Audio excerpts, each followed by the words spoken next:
masuk melalui teknologi produk, yang kedua bisa masuk melalui sistem bisnisnya.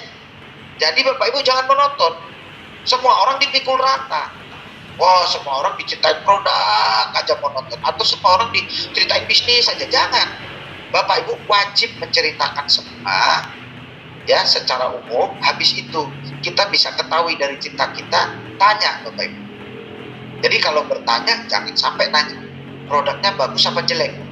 Nah, itu salah Bapak Ibu. Sama dengan kita mau bunuh diri. Jadi kita cerita tentang produk, habis itu kita tanya produknya bagus apa jelek. Nah, jawabannya kan kalau enggak ini bagus atau jelek. Kalau dia jawab jelek, ya udah kita patah hati, kita ditolak berarti. Tapi Bapak Ibu berikan pilihan, produknya menurut Bapak bagus atau bagus banget. Dia mau pilih bagus, berarti mau nggak mau dia ngikutin apa yang kita omongin, setuju dengan omongan kita. Apalagi dia jawab bagus banget. Nah, kalau udah bicara bagus banget, di situ tinggal waktunya kita closing. Tapi kalau dia jawab bagus, berarti kita perlu follow up. Jangan dipaksa. Jangan langsung dipaksa. Hari itu harus goal. Harus closing. Jangan. Biarkan, berikan dia waktu untuk dia berpikir. Nah, itu Bapak Ibu. Nah, ceritanya balik lagi ke tadi. Saya datang ke salah satu orang, dia sakit. Setelah saya ceritakan tentang produknya, saya berikan testimoni. Dia tertarik begitu.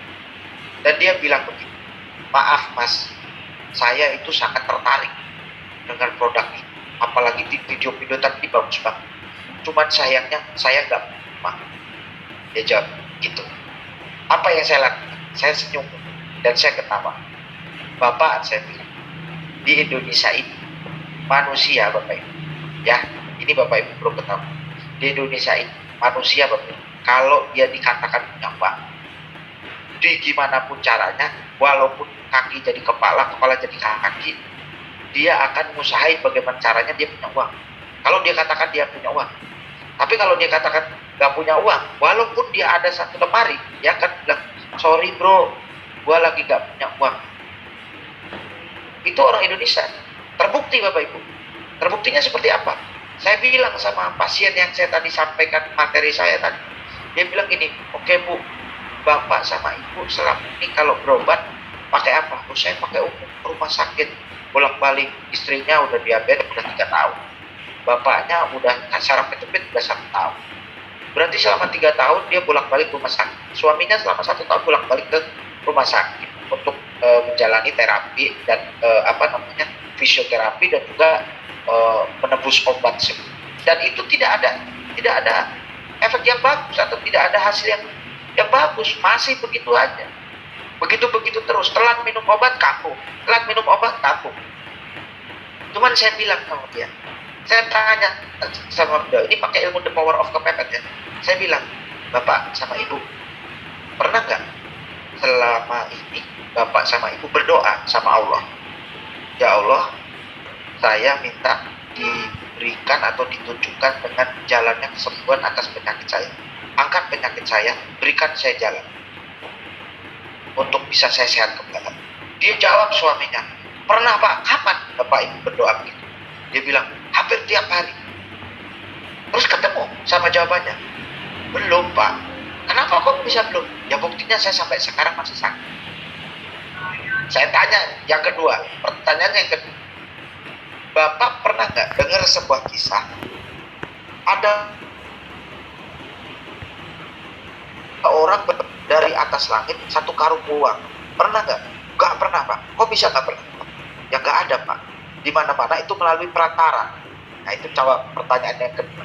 Oke, pertanyaan ketiga, Bapak tahu nggak kalau saya datang ke sini ini adalah atas kehendak Allah atau bukan? Saya nggak tahu Pak. Kenapa Bapak bisa nggak tahu?